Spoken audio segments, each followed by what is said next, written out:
Негізі бұл атау біздің жыл санауымызға дейін 6-5 ғасырлардан бастап осы орталық Азияға, одан бер жақтағы аймақтарға ислам діні тарай бастағанға дейін осылай тұран деп аталады. Кейін 6-7 ғасырдағы деректерден бастап 20-20 ғасырдың басына дейінгі деректерде Түркістан деп аталады. Енді бұл атаудың тарихы өте тереңде. Бұл туралы Иранның атақты ақыны Фирдаусидің Шахнама еңбегінде де бар. Онда ол айтады, Фаридун деген патша болған дейді, соның 3 баласы болыпты дейді. Тур, Ирадж және Салым деген. Салым ол жаңағы Румелін, қазіргі тілмен айтқанда Еуропа елдерін биледі дейді, бер жағындағы Византияны. Мына жағында Түркістан даласын, Қытайды, орталық Азияны Тур билепті дейді. Ал Иранды, араб елдерін Ирадж билепті дейді.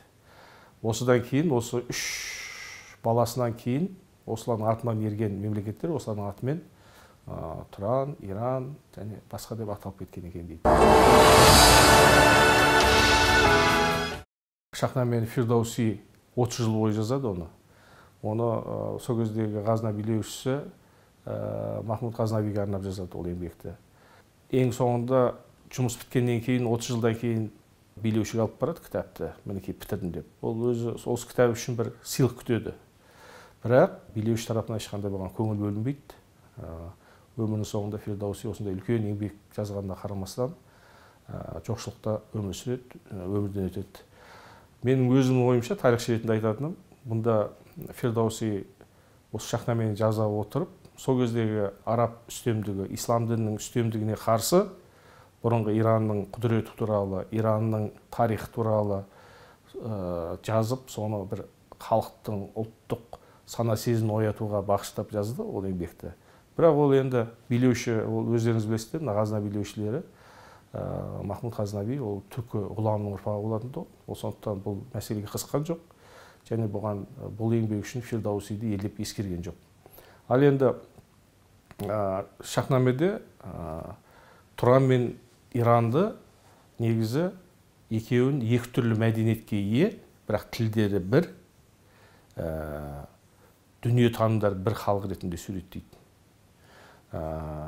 Кейбір жерлерде ол анық көрінеді. Мысалы, Рүстемнің Тұранға барған сапарында жаңағы қойдың көп екенін, кигіз үйлердің, жаңағы далада кеңінен орналасқанын, жаңағы халықтың азық-түлігі сол кезде көшпенділерге тән, соны суреттеген кезде анық білінеді, ол Тұранның біздің дала екенін, біздің мәдениетке тән нәрсе екенін.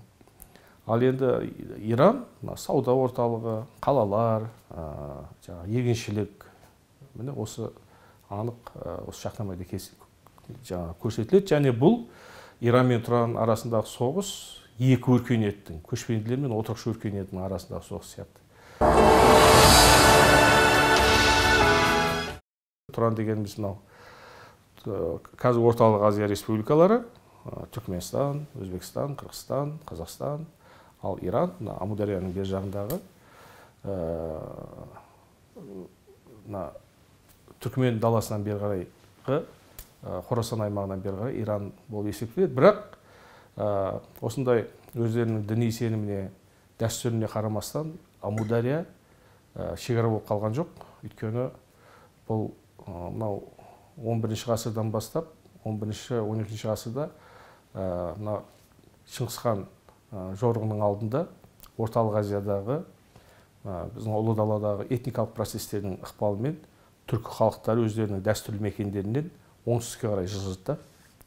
Оңтүстікке қарай жылжып, бұл туралы Истахридің еңбегінде, Яқубидің еңбегінде жазылады. Яғни оғыздар, қыпшақтар өздерінің табын малымен, қойларымен, жылқыларымен мынау Амударияның бойындағы ирандық бекіністерге жақындап, тіпті олардан ары қарай өтіп, елдерге дендеп енді дейді. Одан кейін Ғазнавилер мемлекетінің кезінде, Селжүктер мемлекетінің кезінде Амудария шекара болмай қалды. Шекара Тұран жерінде қалып қойды. түркілер, яғни көшпенділер Иран жеріне дендеп енді. Яғни қазіргі таңдағы, дәл қазіргі кездегі Иран мен Тұран шекарасы қазіргі Түркменстан мен Иран Ислам Республикасының арасындағы шекара. Ал дәстүрлі шекара, бұрынғы шекара, ол Амудария болатын. Амударияның жоғарғы беті тұрандықтардікі, төменгі беті ирандықтардікі болатын. Ғасырлар бойы екі халық, екі түрлі өркениет, бірмен бірі әртүрлі қарым-қатынаста болды. Жаңа жоғарғы айтып кеткеніміздей соғыс жағдайында да болды. Бейбіт, мәдени қарым-қатынастар да болды. Ұлы жібек жол арқылы сауда керуендері өтті осы екі елдің арасында. Және мәдени байланыстар. Әсіресе мынау түркі даласына тән өздерінің тәңірлік сенімі ғой. Мыңдаған жылдар бойы сол түркілердің мемлекетінің өрлеуіне ықпал еткен, елді біріктірген дін, тәңірлік дін. Өздерінің дәстүрлі дүниетану бар, түркілердің, тұрандықтардың. Осыған қарсы мәдени экспансияда Иран тарапынан өте көп орын алды. Манихей ілімі келді Ираннан бізге. Сосын мынау маздакилер қозғалыс келді. Енді зороастризм туралы мәселе таласты. Оны қазір зерттеушілер оны түркілерге де тән діни сенім деп есептейді. Ирандтар оны жоқ, ирандтарға тән дейді. Қазір Иранның Язд қаласында, Иранның оңтүстігінде Фарс провинциясында осы зороастризм дінінің храмдары сақталып қалған. Онда өздеріңіз білесіздер, зороастризмде ең негізгі орталық, ғибадат орталық ол отқа табыну. Ал Гумилевтің айтуы бойынша, ол зороастризмде түркілерге телмейді, өйткені ол айтады, от түркілерде ол табыну объектісі емес, түркілерде ол табыну объектісі тәңір, ал от бар болғаны тазарту әдісі, тазарту құралы дейді. Міне осындай мәдени қайшылықтар болды. Ол Қытай жазбаларында да кездеседі. Негізі орта ғасырлардағы Иран-Тұран қарым-қатынастарындағы негізгі кейіпкерлер, олар соғдылар болды ғой. Соғды көпестері. Осы Иран мәдениетін ұстанушы, Иран мәдениетін таратушы осы соғдылар болды. Соғды көпестерінің ұлы далада біздің жерімізде өздерінің колониялары болды, саудагерлердің. Тек қана біздің жерімізде емес, Қытайға дейін енді. Олар арқылы Иран мәдениет тарады ұлы далаға.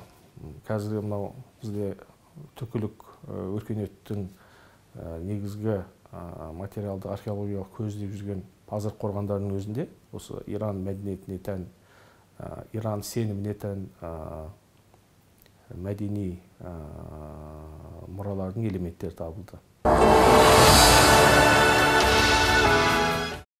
Тұран ол осы Орталық Азия аймағындағы көшпенді халықтардың біріккен атауы және олардың мекендейтін, ортақ мекендейтін географиялық аймағы Тұран.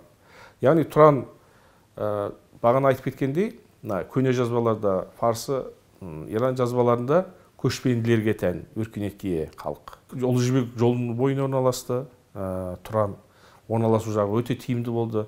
Қазіргі Қазақстанның географиялық стратегиялық орналасу қалай маңызды? Ол өмір бойы солай болды. Әлемдік өркениетке Тұран өте көп үлес қосты, металдарды игеру. Осы Тұран жерінде іске асты.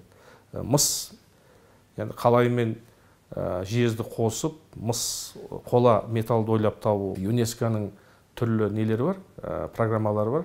Солардың жақында өткен жол біреуін көріп қалдым. Қазіргі әлемдегі экологиялық проблемалар бар ғой. Осы экологиялық проблемаларды шешуде көшпенділердің дәстүрлі дүниетанымының ықпалы деген үлкен программамен жұмыс істеп жатыр.